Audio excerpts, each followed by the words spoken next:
E aí, gente? Vamos começar aqui mais uma videoaula.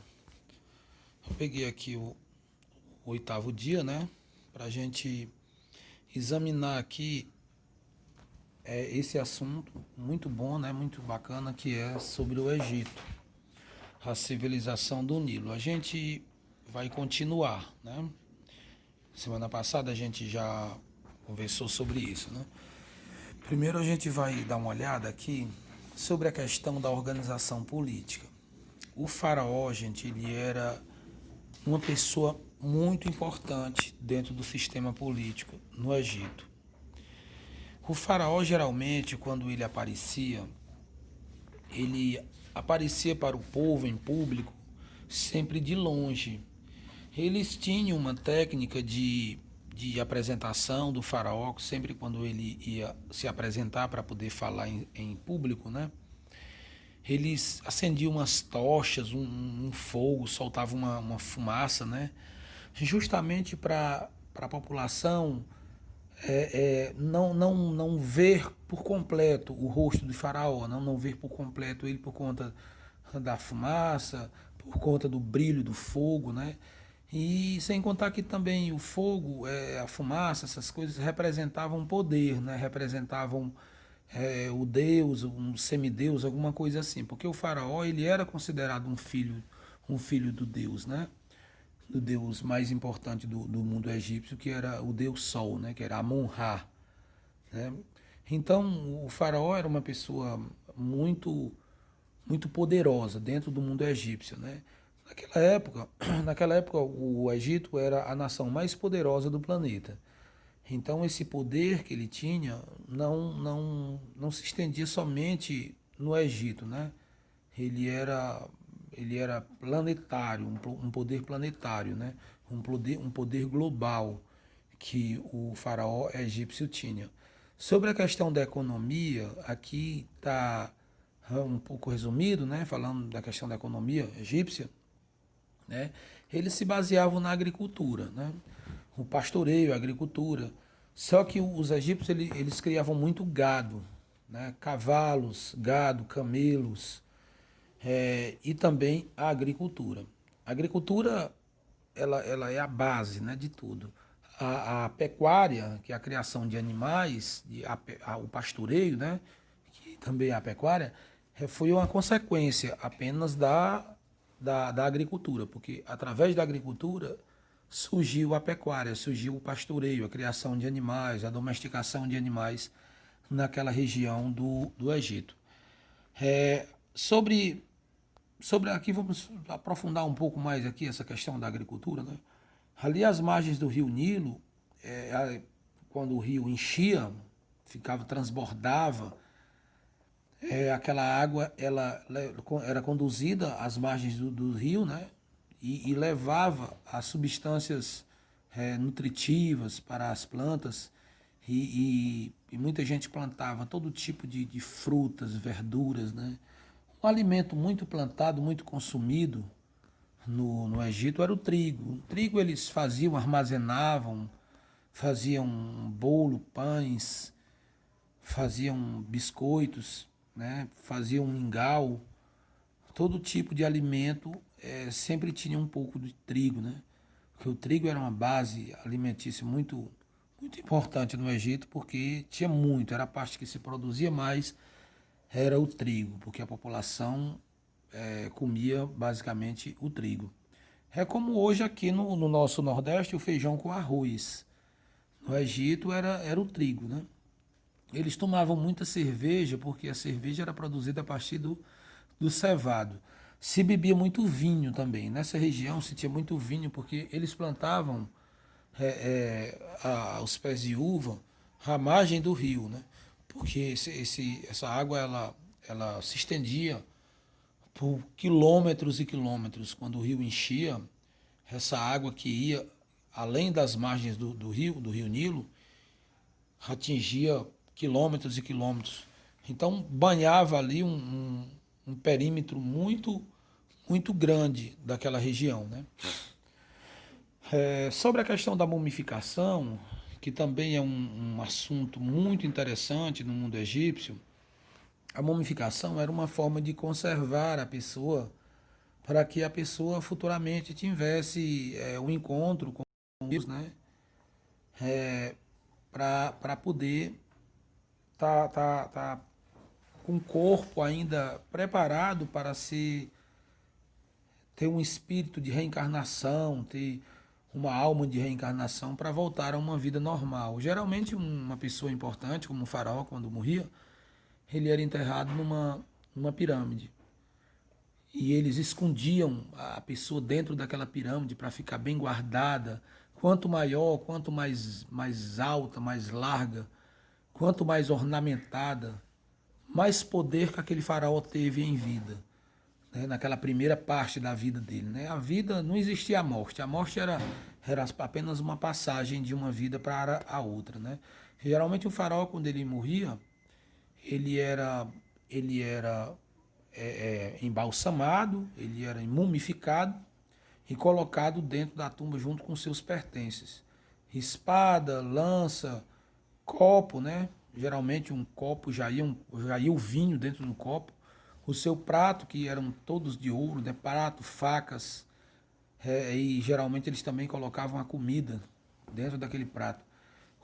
A mumificação era uma coisa muito interessante, sabe? O processo de mumificação era uma coisa muito interessante, porque eles tiravam as vísceras daquelas pessoas, né, que são os intestinos, as tripas, né, da pessoa, tratavam, limpavam, colocavam licor e limpavam com licor, né? Aí botavam uma vasilha de ouro do lado da tumba do faraó com aqueles intestinos, né, da pessoa, o coração, o fígado, aquelas partes internas, aqueles órgãos internos da pessoa, dentro daquela vasilha junto com o licor para conservar. E costuravam aquela pessoa. O cérebro também era retirado. Retirava o cérebro da pessoa pelo nariz, pelo ouvido, e colocava licor dentro da cabeça do faraó e botava algodão para não sair o licor, né? E somente quem podia pegar numa pessoa que morria, que dava um ataque cardíaco fulminante ou morria numa guerra, a forma que a pessoa morresse, só quem poderia pegar num cadáver eram os sacerdotes. Então era uma espécie de perícia, né? A perícia chegava, os sacerdotes, só eles podiam tocar naquela pessoa. E era conduzido até o local de embalsamamento. Geralmente esse embalsamamento ele durava entre 40 e 70 dias. A pessoa era toda salgada, colocada no sol. Depois era passava resina. A resina é uma substância retirada das plantas, assim um pouco brilhosa, que lembra o ouro, né? Depois que ela seca. Porque quando a pessoa chegava lá no outro mundo, a pessoa tinha que chegar como ouro, purificado, para que o Deus visse que aquela pessoa foi uma pessoa boa, né? Então, eles para simular o ouro, eles passavam a resina. E a resina também servia de cola para poder colar aquele adesivo, aquela fita adesiva que eles colocavam, que era pano, né? Enrolava todo de pano para dar aquela ideia de mumificação. Então, uma pessoa comum que morria de qualquer forma ali, na guerra, ataque cardíaco, de doenças, de alguma coisa assim, essa pessoa não recebia todo esse tratamento, todo esse processo de mumificação. Existia uns 3 tipos de mumificação, que depois eu posso comentar, fazer um vídeo explicando isso melhor para vocês. Do simples até o mais complexo, né? Que o complexo era dos ricos e o mais simples era das pessoas comuns.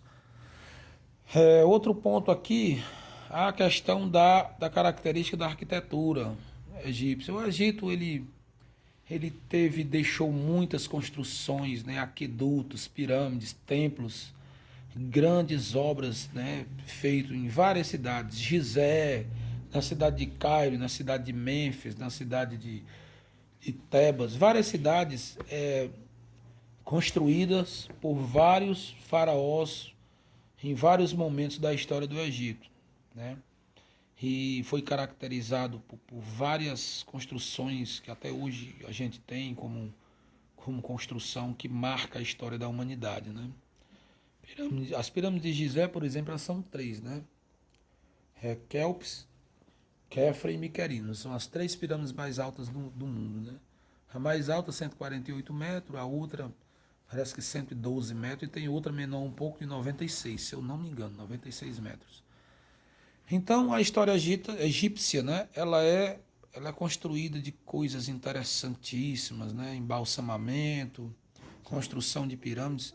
Gente, o mais interessante na construção dessas pirâmides é a perfeição, gente. A perfeição daqueles quatro frentes, né, que a pirâmide tem. Ela tem 4 lados, né? É perfeito, gente.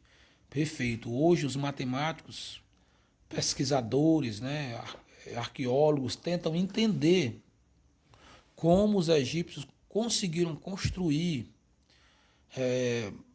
aquelas pirâmides há 3.000 anos atrás, 3.500 anos atrás, de uma forma, com uma perfeição tão grande que se tinha, né, naquela época. Eles não tinham computadores, eles não tinham satélites, GPS, não tinha todos esses instrumentos, né, tecnológicos, fórmulas matemáticas que nós conhecemos hoje. Os egípcios não possuíam nada disso. Só era o olho mesmo, né? Eles utilizavam muita linha, gente. Linha, desenhos em pedras, em couro de animais. E ali eles iam fazendo as suas contagens lá do jeito deles. E o impressionante, gente, é que a diferença de um para o outro, de um lado para o outro, é de centímetros, né? Coisa de 2, 3 centímetros. Que hoje você constrói um prédio de 10 andares, que talvez corresponda a uma construção dessa, de pirâmides, né? E sempre tem a diferença, né? Nos cômodos, às vezes até na, no prumo, né, do prédio, às vezes o prumo do prédio, o prédio fica um pouco torto. E às vezes essa tortura ela chega até 1 metro, 1,20 m, né, como a gente vê por aí. Às vezes construções de muros e prédios, às vezes desenhados por engenheiros, igrejas. Hoje, em pleno século XXI, a gente vê esses erros arquitetônicos, erros de engenharia terrível, que na época egípcia eles não tinham como partir uma pedra daquela, lapidar a pedra, e eles conseguiam fazer tudo isso na mão, na talhadeira, com uma perfeição, um encaixe muito perfeito, né? Então a herança egípcia que foi para o Ocidente, né, veio para a gente hoje aqui, nós ocidentais, foi em diversas áreas, né? Desde a medicina, a arte, a arquitetura, a engenharia, a matemática. Os egípcios eles deixaram muita coisa, gente, na questão da medicina, né? Remédios com plantas, né? Eles utilizavam muitas plantas para fazer chá de curas e doenças. Eles faziam até cirurgia, gente, nessa época. Não se tinha anestesia. A anestesia que era utilizada era anestesia de plantas, era vinagre. A pessoa tomava vinagre, bebia vinagre às vezes para fazer uma cirurgia de um dente, extrair uma unha, fazer um corte em alguma parte, serrar um braço que tinha sido quebrado numa guerra, né? Isso tudo a sangue frio. Essas cirurgias eram feitas a sangue frio. Mas eles utilizavam muito essa coisa dos remédios caseiros, né? Chás, raízes de plantas, folhas de plantas, e até venenos de animais e urinas de animais. Até urinas de animais eles faziam, eles utilizavam a urina dos animais para fazer remédio. Por exemplo, a urina do crocodilo, né? Eles tinham que matar o crocodilo primeiro para extrair a urina. O crocodilo, em algumas regiões do Nilo, né, do Egito, ele é considerado um animal sagrado. Isso não deixa assim ele livre de ser morto, né? Pelo contrário, às vezes eles matavam para que ele pudesse, depois da morte, fazer o milagre na vida das pessoas, que eles utilizavam a banha, utilizavam a pele, utilizavam ossos, a própria carne do crocodilo e principalmente a urina. A urina, ela tinha várias funções. A pessoa colocava as gotinhas no ouvido para passar a dor de ouvido. A pessoa tomava aquele ali, 2 pingos num copo d'água para passar uma dor de cabeça, uma dor de dente. E era assim, né? Então, gente, nós temos aqui uma atividade. Essa atividade ela é composta por 5 questões, né?